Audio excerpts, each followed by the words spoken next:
Okay, this is Sportsman's Drive, Beerwah, which is about 5 minutes from the Australia Zoo in Beerwah, Australia. And this snake was crossing the road, as you'll see in the rest of the footage.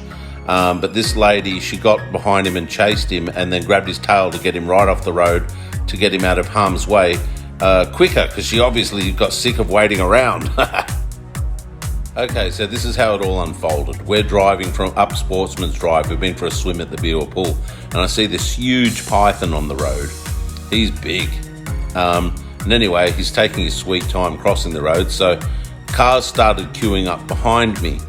And I got out and told the person behind me, which was the super mum that ends up in the picture, that there's a snake crossing the road and I don't want to run him over.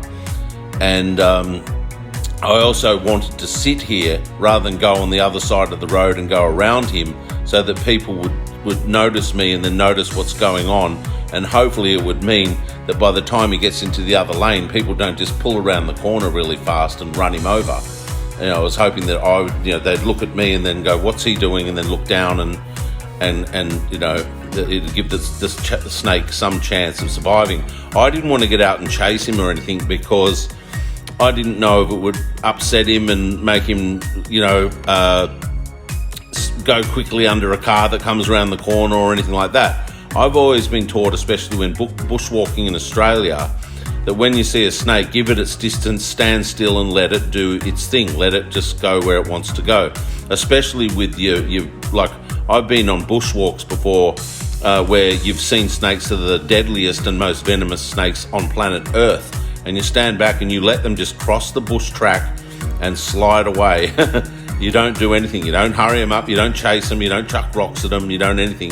You stand there and you just let them go.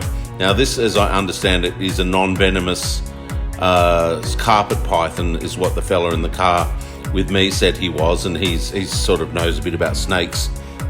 But like I say, I didn't want to do anything except let him just do his thing.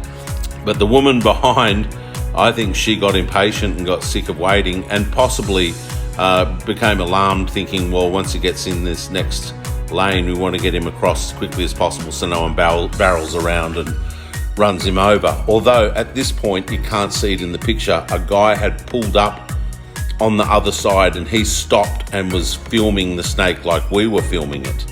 Like, I'm not filming here, I'm in the driver's seat, the guy in the passenger seat is filming, but the guy in the car opposite us, he started filming from the other side. So nobody was going to run the snake over at this point. So to be honest, I think the lady that comes and chases him and then pulls him off the road was sick of waiting. And I've put the footage again of the super mum running out and chasing him off and pulling him off the road. At the end here, I had at the beginning so that you could see it straight away rather than wait, go through the whole video to see the real exciting bit. And here it is again for you. Yeah, so super mum had no problem.